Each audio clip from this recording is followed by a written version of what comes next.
Du coup, on va démarrer. Merci à tous d'être là. Je suis Gilles Maillet, je suis business director de la France chez Meta. Ça fait 9 ans que je suis chez Meta et ça fait exactement aussi 9 ans qu'on a créé, et j'y reviendrai, mais notre laboratoire d'intelligence artificielle en France. Je suis là pour vous parler de ça aujourd'hui. C'est un sujet qui passionne les foules et ça se vérifie effectivement vu que vous êtes nombreux aujourd'hui. Ça fait aussi 3 ans que j'ai le plaisir de faire partie du board de Food Hotel Tech, du Genius Board, avec des entreprises comme Deliveroo, Accor, Big Mama, mes amis de TikTok, Google et plein d'autres où on travaille au programme de ce salon. Donc aujourd'hui, je vais vous parler de l'IA et des opportunités qui naissent évidemment de l'IA, puisqu'on est passé très rapidement de l'IA qui était invisible, qui est là depuis finalement très longtemps, et vous allez le voir, que ce soit pour optimiser votre navigation sur les sites internet ou dans les téléphones. Et depuis un peu plus d'un an, on peut l'utiliser plus largement et elle est visible. Et il y a évidemment plein d'opportunités avec l'IA qui sont nées. On va revoir l'écosystème de Meta et je vais vous rappeler quelles sont les différentes plateformes et comment les usages ont évolué. On verra le contexte de l'IA. Donc vous verrez que l'IA existe depuis longtemps, mais qu'elle a marqué une profonde accélération et qu'elle est en train de littéralement changer, transformer les entreprises et transformer l'économie. Et ensuite, on verra quelles opportunités vous pouvez en tirer aujourd'hui pour vos business, aussi bien pour la création que pour les performances de vos business, pour aller toucher des gens, ou encore pour échanger avec vos clients sur les messageries grâce à l'IA. Donc le contexte chez Meta, vous le voyez aujourd'hui sur nos 4 grandes plateformes, donc Facebook, Messenger, Instagram et WhatsApp. On a près de 4 milliards d'utilisateurs, donc 3,98 milliards qui utilisent nos plateformes chaque mois. Et tous les jours, c'est un peu plus de 3 milliards, c'est 3,2 milliards qui sont sur nos plateformes. Ça, ce sont nos résultats de Q4 qu'on a annoncés au mois de février, donc vraiment les derniers chiffres. Et comme vous le voyez, les utilisateurs continuent de grandir sur nos plateformes. Après, il y a des grosses tendances, des choses qu'on fait tous. La consommation de la vidéo et les Reels. Les Reels, ce sont toutes ces vidéos courtes que vous pouvez découvrir sur Facebook et Instagram. Et aujourd'hui, il y en a 200 milliards qui sont joués chaque jour. L'essor de la vidéo, il est important parce qu'on le verra plus tard et grâce à l'IA, on peut l'optimiser. La vidéo est un énorme vecteur pour faire découvrir vos business. Donc aujourd'hui, le temps passé à regarder de la vidéo est en croissance de 25% sur toutes les plateformes. Notre dernière année qui s'appelle Threads, qu'on a lancé en Europe en décembre et dans le reste du monde en juillet dernier, Threads a déjà 130 millions d'utilisateurs aujourd'hui dans le monde. Et enfin, WhatsApp, qui est une de nos grosses plateformes de messagerie. Donc vous le verrez, elle est aujourd'hui très largement utilisée entre vous évidemment, mais de plus en plus entre les gens et les entreprises. Et aujourd'hui sur Instagram, on a lancé Channels, qui est la possibilité pour les grandes marques de proposer du contenu. Et aujourd'hui, il y a déjà 500 millions de personnes qui utilisent la fonctionnalité de Channels chaque mois. Alors quel est le contexte de l'IA chez nous? Donc l'IA déjà, de manière générale, je vous le disais, a explosé. L'intérêt a grandi très fort, notamment l'année dernière, où on a découvert beaucoup d'outils que le grand public peut utiliser. Donc si on mesure ça sur Instagram par exemple, toutes les conversations autour de l'IA ont explosé de plus 173%. Donc c'est un sujet dont les gens parlent beaucoup. Et pourquoi? Parce qu'on a découvert tout d'abord les LLM, les grands modèles de langage. Aujourd'hui, on peut poser quasiment toutes les questions, on peut lui demander de faire des traductions, on peut demander plein de choses à un LLM, c'est de plus en plus élaboré et ça nous permet de faire de plus en plus de choses. Ensuite, l'IA nous permet de générer des images à partir de textes ou à partir de prompts. Ça aussi, ce sont des fonctionnalités qui sont de plus en plus utilisées et dont le grand public s'est emparé. Et enfin, l'IA aujourd'hui peut générer de manière assez simple et de plus en plus élaborée des vidéos, de la musique, voire même de la voix. Alors l'IA, je le disais, ce n'est pas nouveau. Quand on regarde à l'échelle du monde et les premiers mouvements de l'IA, dès 1966, il y a un premier chatbot qui est testé qui s'appelle Elisa. En 1997, l'IA bat Garry Kasparov aux échecs. Et chez Meta, vous le voyez, donc Facebook a été créé en 2004. Facebook a fêté ses 20 ans cette année. Dès 2006, dans le newsfeed, donc le fil d'actualité de Facebook, l'IA était déjà présente pour suggérer et optimiser des contenus. Et là où les avancées ont été majeures, c'est à partir de 2013, où Yann Lequin, éminent scientifique, chercheur français reconnu, crée le labo de recherche fondamentale de Facebook qui s'appelle FAIR. Et en 2015, était créée l'entité française Donc ça fait pratiquement 10 ans. Et ce laboratoire, vous allez le voir, a créé beaucoup de choses en l'échelle de 10 ans et encore beaucoup plus à l'échelle d'un an. Puisqu'en 2016, on a créé notre premier outil open source de machine learning qui s'appelle PyTorch. Et surtout l'année dernière, on a été extrêmement actifs dans les innovations et sur l'IA en lançant notre grand modèle de langage qui s'appelle Llama. La différence avec ChatGPT, c'est qu'il est en open source, gratuit et utilisable par toutes les entreprises de toute taille ou même les particuliers qui peuvent l'entraîner. Ou encore SAM, Segment Anything Model, qui permet aujourd'hui en un clic d'aller segmenter quasiment n'importe quel objet sur une photo, une vidéo. Ce sont des choses, par exemple, qui serviront dans l'univers de la réalité virtuelle ou augmentée. Donc voilà ce que ça donne en un an. Donc aujourd'hui, par exemple, avec les outils Meta, on est capable de traduire en temps réel quasiment votre voix quand vous parlez à l'IA. On est capable de segmenter une image, je vous l'ai dit. On est capable de traduire du texte dans une langue étrangère de manière parlée avec des voix qu'on peut choisir. Où on peut utiliser donc Llama, notre grand modèle de langage, comme un assistant avec des prompts. Après, l'IA pour Meta est très importante en France. Je vous l'ai dit, Yann Lequin, qui a fondé FAIR chez Meta, est français. Et aujourd'hui, le laboratoire français de FAIR compte un peu plus de 100 chercheurs. Et pour une entreprise comme la nôtre, qui sommes pionniers et leaders sur le secteur, c'est très important d'accompagner un écosystème local et d'être impliqué en France sur tout le développement qu'on peut encourager ou qu'on peut accompagner sur l'IA. Donc plusieurs piliers. Par exemple, cette année, on a lancé au début de l'année en janvier un programme d'accompagnement pour des startups en partenariat avec Hugging Face et Scaleway. Ça se passe à Station F, qui est le plus grand campus européen, comme vous le savez.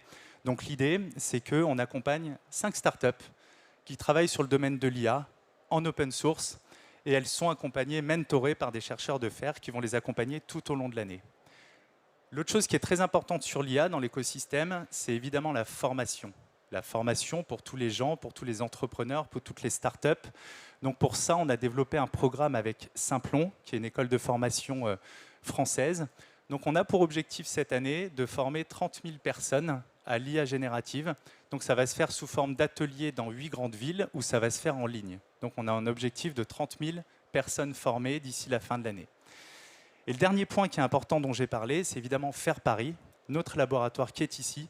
Et on est évidemment très fiers d'avoir cette présence et ce laboratoire en France, donc qui existe depuis 2015, qui a été ouvert par Yann Lequin que vous voyez ici, et qui travaille sur toutes sortes de choses. Par exemple, Llama a été développé dans notre laboratoire, où il travaille sur des technologies comme par exemple le watermarking, qui demain, quand on génère des photos par de l'IA, permettra de les identifier, de vous permettre de savoir que les photos qui circulent sur les réseaux sont générées par de l'IA. C'est par exemple des choses sur lesquelles il travaille en ce moment. L'IA, c'est beaucoup d'investissement pour une entreprise technologique. Ce que vous voyez là, c'est ce que les principales boîtes tech investissent en R&D. Donc vous voyez que chez Meta, c'est à peu près 30% de nos revenus. Ça représente 30 à 37 milliards qu'on va investir cette année dans de l'IA, dans la recherche, dans le développement. Et vous allez voir que c'est très important chez Meta parce qu'il y a ce que vous voyez et ce que vous allez pouvoir utiliser, mais il y a tout ce que vous ne voyez pas et vous allez voir que l'IA, chez nous, elle est absolument partout et elle sert vraiment à plein de choses. Pourquoi on investit autant? Alors, il y a évidemment toute l'ingénierie, toute la capacité technologique, les serveurs, mettre à l'échelle des produits, vous imaginez, pour 4 milliards de personnes. Mais l'IA, ça demande beaucoup de ressources, notamment de la grande puissance de calcul.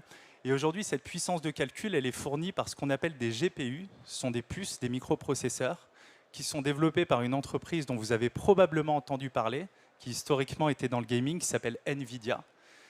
Et ces puces sont aujourd'hui les leaders et quasiment les seuls qui peuvent amener la puissance de calcul nécessaire pour entraîner des modèles d'IA. Donc vous voyez, cette année, par exemple, en 2024, ils viennent de lancer leur dernière puce, la H100. On en a commandé 350 000. Pour information, une puce comme ça vaut à peu près entre 30 et 40 000 $. Donc ça vous montre un petit peu les investissements nécessaires pour entraîner des modèles et pour être dans l'IA. Et quand je vous dis que l'IA est partout, vous voyez qu'aujourd'hui, elle est de plus en plus dans le fil d'actualité. Aujourd'hui, tout ce que vous découvrez dans le fil d'actualité, par exemple, l'année dernière, il y a eu 2 fois plus de contenus qui vous ont été recommandés par de l'IA, car l'IA arrive à mieux comprendre quels sont vos intérêts et à vous suggérer des contenus qui sont vraiment pertinents au-delà de vos cercles d'amis, familles, news, etc. que vous pouvez consulter sur les réseaux sociaux. Ensuite, l'IA, elle est fondamentale pour un autre point, c'est la sécurité. Détecter tous les contenus offensants. Il y a eu d'énormes progrès faits en l'espace de 3 ans où l'IA détecte maintenant, a priori, avec évidemment une deuxième passe de vérification humaine, mais tous les contenus offensants qui peuvent être développés sur la plateforme, qu'ils soient textuels, photos ou vidéos. On sort chaque trimestre maintenant un rapport de transparence et on a vu des progrès vraiment phénoménaux sur la modération de contenu grâce à l'IA sur nos plateformes. Ensuite, et c'est ce qui nous intéressera plus tard sur le business, c'est que grâce à l'IA maintenant, il est beaucoup plus simple de créer et d'optimiser des campagnes marketing sur les plateformes et d'aller générer du business et des conversions. On voit qu'en moyenne, grâce à l'IA l'année dernière, les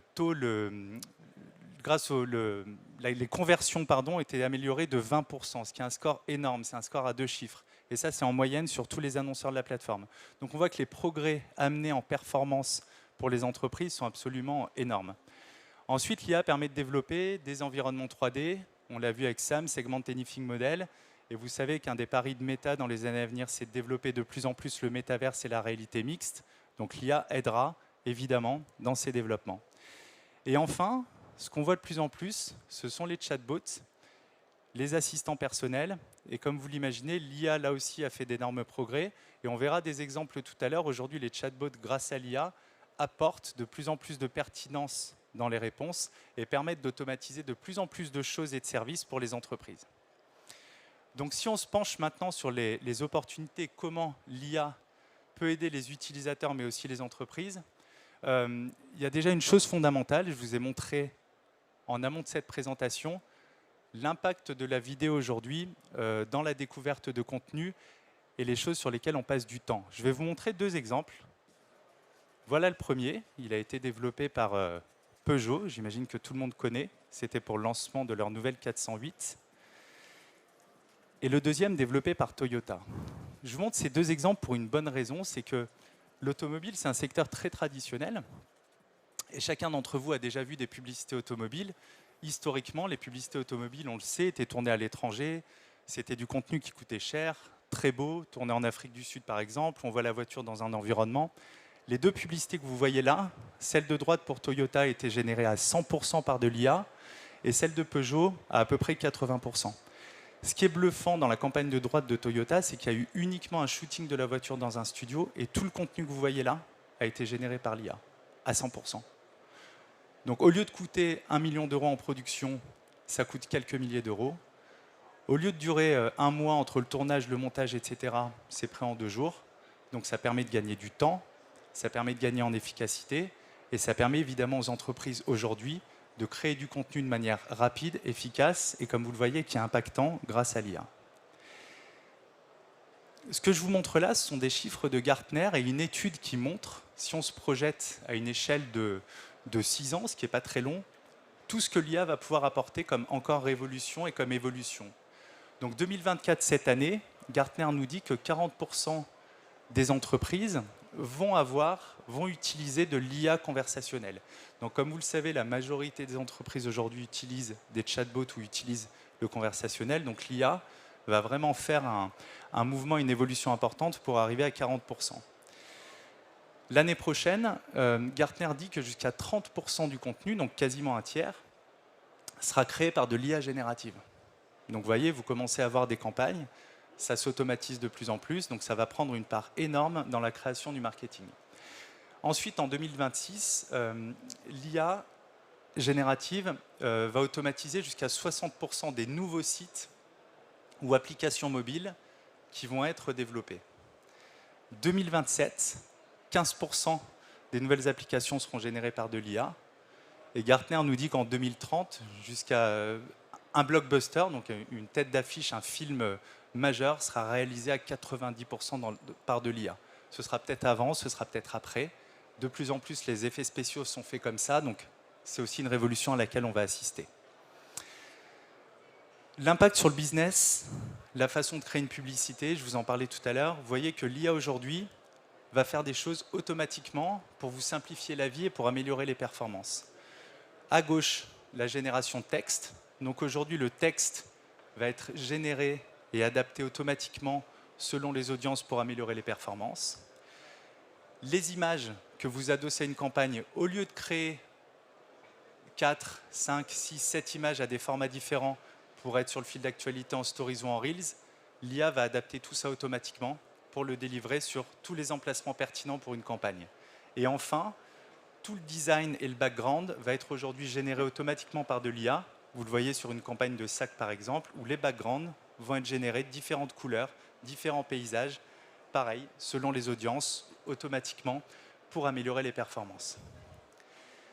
Ce qui fait que si on regarde le paysage aujourd'hui de création de la publicité quand on veut aller communiquer pour son business, on est passé d'une ère où on achetait de l'espace à une ère où on achetait des audiences et ça nécessitait quand même beaucoup de compétences pour aller assez finement cibler, acheter des audiences assez précises et faire du marketing. Aujourd'hui, on passe sur un achat d'objectifs et l'IA va vous aider à automatiser beaucoup de choses. Va simplifier évidemment la création des campagnes, là où avant il fallait 25 clics, il n'en faut plus que 2. Et elle va vraiment optimiser sur des objectifs, que ce soit sur l'audience que vous souhaitez toucher, l'IA va vous permettre d'aller toucher la meilleure, selon des objectifs business que vous lui assignez. La création va être automatisée en fonction des photos, des vidéos ou de votre catalogue. La destination également, est-ce que vous allez délivrer sur mobile, sur téléphone ou ailleurs? L'emplacement, est-ce que votre pub va être dans un newsfeed, en stories, en vidéo, en reels? L'emplacement va être choisi automatiquement en fonction de là où se trouvent vos clients les plus aptes à convertir. Et enfin, le budget. Le budget va être également automatisé, va délivrer, va acheter les meilleures audiences les plus aptes à convertir. Donc tout ça fait qu'en moyenne, pour les annonceurs aujourd'hui, grâce à l'IA, l'amélioration sur les coûts de conversion est de 17% et le retour sur investissement s'est amélioré de 32%. Et si on regarde en omnichannel, c'est-à-dire le mix entre online et offline, parce que évidemment beaucoup de ventes ou beaucoup de gens viennent dans vos magasins, l'amélioration de business incrémental, c'est-à-dire supplémentaire générée par des campagnes qui s'appuient sur l'IA, est de plus 25%. Donc vous le voyez, ce n'est pas l'épaisseur du trait, ce sont des incréments qui sont assez forts. Et quand on regarde selon différents annonceurs, ça varie plus ou moins, mais les résultats sont toujours là. Donc vous voyez Luxury Escape qui baisse son coût par achat incrémental de 27%.